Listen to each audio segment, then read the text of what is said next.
الحمدللہ وحدہ والصلاة والسلام علی من لا نبی بعدہ اما بعد فاعوذ باللہ من الشیطان الرجیم بسم اللہ الرحمن الرحیم۔ ہم نے پچھلی نشست میں جرح اور تعدیل کے حوالے سے چند ابتدائی امور کا، چند بنیادی چیزوں کا آپ کے سامنے تذکرہ کیا تھا۔ جرح اور تعدیل کے لیے جارح اور معدل، یعنی وہ شخص کے جو جرح کرنے والا ہے یا وہ شخص کے جو کسی کی تعدیل کرنے والا ہے، اس کی عدالت کو بیان کرنے والا ہے، تو اس کے لیے بعض اصول ہیں کہ ان اصولوں کو اس نے لازماً مد نظر رکھنا ہوگا اور اس کے مطابق اس نے جرح اور تعدیل کے اس کام کو اس نے آگے بڑھانا ہوگا۔ سب سے پہلی بنیادی چیز کہ جو پچھلی نشست میں حافظ ابن حجر عسقلانی رحمہ اللہ کے حوالے سے بھی میں نے ذکر کی، وہ کیا تھی کہ جارح جو ہے وہ بیدار مغز ہو، کہ وہ چاق اور چوبند ہو، اس لیے کہ احادیث مبارکہ میں مخفی علتیں ہوتی ہیں، مختلف راویوں کے حالات زندگی کے حوالے سے یا ان کی زندگی کے مختلف مراحل کے حوالے سے، یا زندگی میں مختلف ادوار آتے ہیں کہ زندگی میں کبھی ایسا بھی مرحلہ آتا ہے کہ کسی فرد کی روایات قابل قبول نہیں ہوتی اور بعض صورتوں میں اس کی روایات بعد میں قابل قبول ہو جاتی ہیں، یا کسی فرد سے زندگی میں اگر ایک مرتبہ بھی حدیث رسول میں جھوٹ ثابت ہو کہ اس نے اللہ کے رسول صلی اللہ علیہ وسلم کی احادیث کے حوالے سے جھوٹ بولا ہے، تو اس کی ساری زندگی کی روایات جو ہیں وہ ناقابل قبول اور وہ مردود قرار پائیں گی۔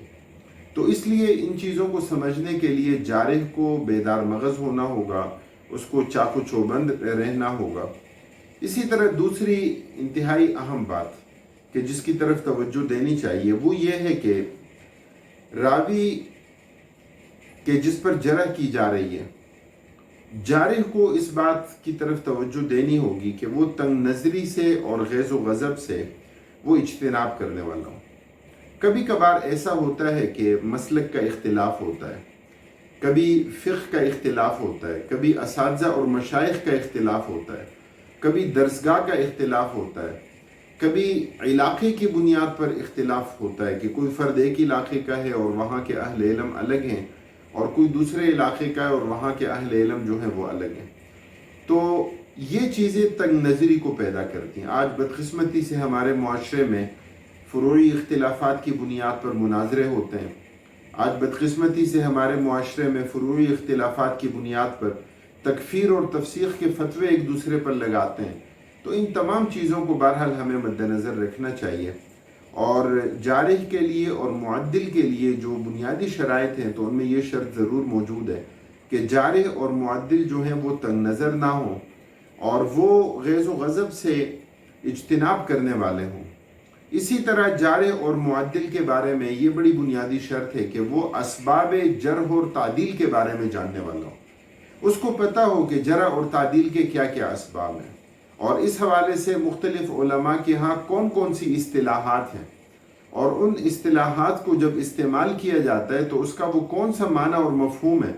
کہ جو وہاں پر مراد لیا جاتا ہے۔ تو اسباب جرح اور تعدیل کا جاننے والا، اسی طرح اگر جرح کا سبب واضح نہ ہو اور جرح جو ہے وہ مبہم ہو تو پھر وہ جرح قبول نہیں کی جائے گی۔ اسی طرح الفاظ کا چناؤ جو ہے وہ سوچ سمجھ کر اور انتہائی احتیاط کے ساتھ الفاظ کا چناؤ جو ہے وہ کیا جائے گا۔ کہیں ایسا نہ ہو کہ ان الفاظ کی آڑ میں ایک عالم کو، ان الفاظ کی آڑ میں ایک حدیث کی روایت کرنے والے کو نقصان پہنچے، تو اس سے اجتناب انتہائی ضروری ہے، اور الفاظ کا چناؤ وہ انتہائی احتیاط کے ساتھ بہت سوچ سمجھ کر الفاظ جو ہے وہ مختص کیے جائیں گے۔ اسی طرح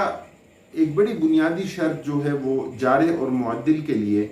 اس کے لیے اس کا جاننا بہت ضروری ہے، وہ یہ ہے کہ وہ کلام عرب سے آشنا ہو، اس کو عربوں کے محاورات کا پتہ ہو، اس کو ضرب الامثال کا پتہ ہو، اور وہ اس بات کو جانتا ہو کہ جہاں جو لفظ اور جو اصطلاح استعمال ہوتا ہے تو اس کا معنی اور مفہوم کیا ہے۔ کلام عرب کو جب وہ جانے گا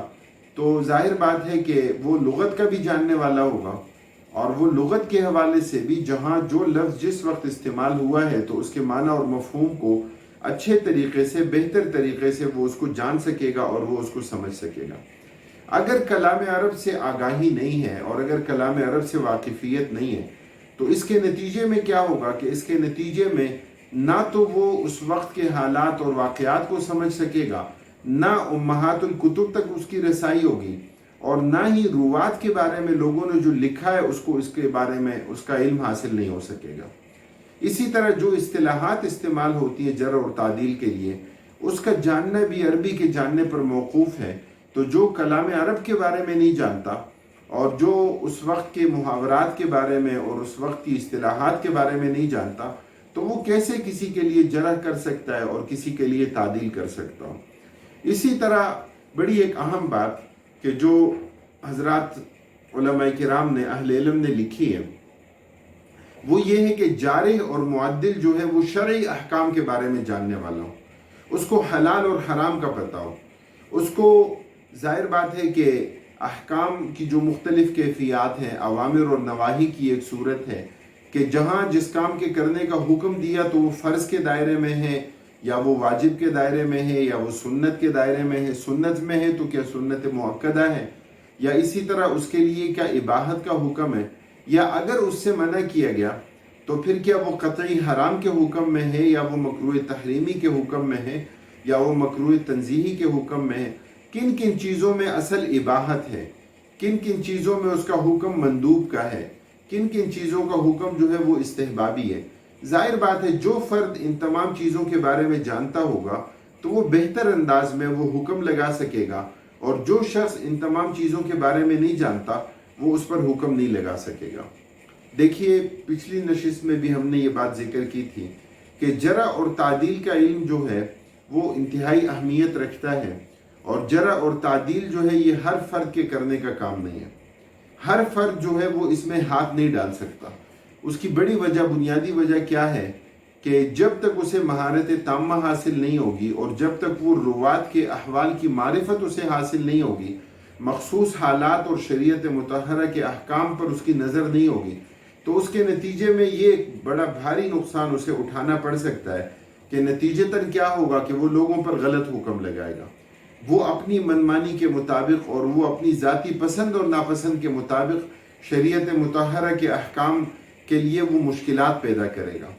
شاید وہ راوی عادل ہو کہ جس کو یہ غیر عادل قرار دے دے، اور شاید کوئی راوی غیر عادل ہو اور وہ ثقہ نہ ہو کہ جس کو یہ ثقہ قرار دے دے۔ اس لیے ان اصولوں کا جاننا انتہائی ضروری ہے۔ اللہ رب العالمین ہمیں نبی اکرم صلی اللہ علیہ وسلم کی احادیث مبارکہ کا یہ علم اور اس سے متعلقہ جو دیگر علوم و فنون ہیں جیسے جرح اور تعدیل کا علم ہے، اللہ تعالی ہمیں اسے سمجھنے اور اس کے مطابق اپنی زندگی کو بنانے اور سنوارنے کی توفیق نصیب فرمائے۔ وآخر دعوانا الحمدللہ رب العالمین۔